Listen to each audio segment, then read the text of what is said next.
धार्मिक मान्यता के अनुसार देवउठनी एकादशी के दिन भगवान विष्णु नींद से जागते हैं। इसी दिन से शुभ कार्यों की शुरुआत भी होती है। देवउठनी एकादशी से जुड़ी कई परंपराएं हैं। ऐसी ही एक परंपरा है तुलसी शालिग्राम विवाह की। शालिग्राम को भगवान विष्णु का ही एक स्वरूप माना जाता है। तुलसी शालिग्राम का विवाह क्यों होता है, इसकी शिव पुराण एक कथा है जो इस प्रकार है। शिव महापुराण के अनुसार पुरातन समय में दैत्यों का राजा दंभ था। वह विष्णु भक्त था। बहुत समय तक जब उसके यहाँ पुत्र नहीं हुआ तो उसने दैत्यों के गुरु शुक्राचार्य को गुरु बनाकर उनसे श्री कृष्ण मंत्र प्राप्त किया और पुष्कर में जाकर घोर तप किया। उसकी तपस्या से प्रसन्न होकर भगवान विष्णु ने उसे पुत्र होने का वरदान दिया। भगवान विष्णु के वरदान स्वरूप दंभ के यहाँ पुत्र का जन्म हुआ। इसका नाम शंखचूड़ रखा गया। जब शंखचूड़ बड़ा हुआ तो उसने पुष्कर में जाकर ब्रह्मा जी को प्रसन्न करने के लिए घोर तपस्या की। शंखचूड़ की तपस्या से प्रसन्न होकर ब्रह्मा जी प्रकट हुए और वर मांगने के लिए कहा। तब शंखचूड़ ने वरदान मांगा कि मैं देवताओं के लिए अजेय हो जाऊं। ब्रह्मा जी ने उसे वरदान दे दिया और कहा कि तुम बद्रीवन जाओ। वहां धर्मध्वज की पुत्री तुलसी तपस्या कर रही है, तुम उसके साथ विवाह कर लो। ब्रह्मा जी के कहने पर शंखचूड़ बद्रीवन गया। वहां तपस्या कर रही तुलसी को देखकर वह भी आकर्षित हो गया। तब भगवान ब्रह्मा वहां आए और उन्होंने शंखचूड़ को गांधर्व विधि से तुलसी से विवाह करने के लिए कहा। शंखचूड़ ने ऐसा ही किया। इस प्रकार शंखचूड़ व तुलसी सुखपूर्वक विहार करने लगे।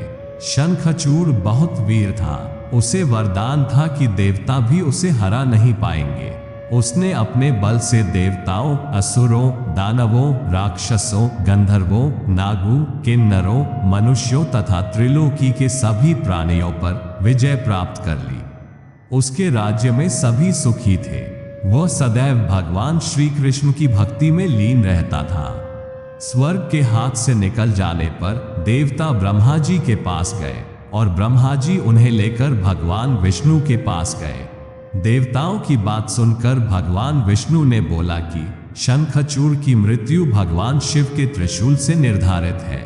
ये जानकर सभी देवता भगवान शिव के पास आए। देवताओं की बात सुनकर भगवान शिव ने चित्ररथ नामक गण को अपना दूत बनाकर शंखचूड़ के पास भेजा।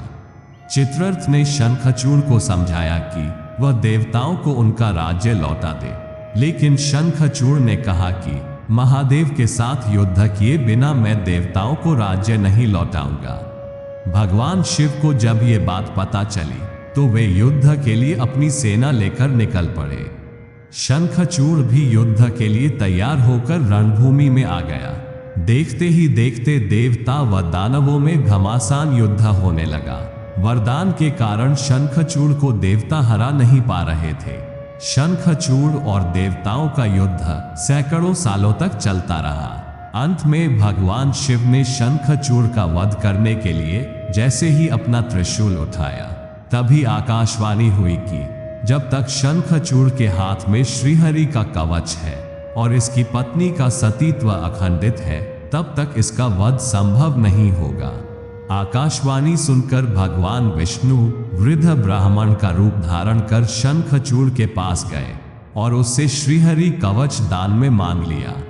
शंखचूड़ ने वह कवच बिना किसी संकोच के दान कर दिया।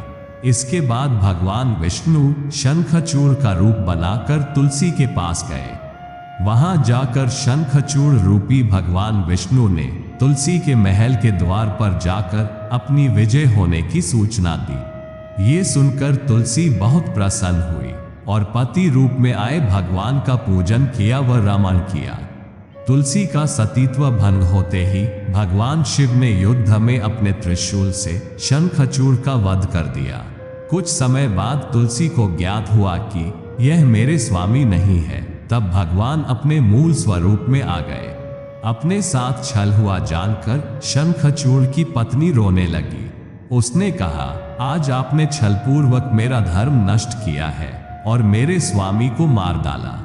आप अवश्य ही पाषाण हृदय है, अतः आप मेरे श्राप से अब पाषाण होकर पृथ्वी पर रहे।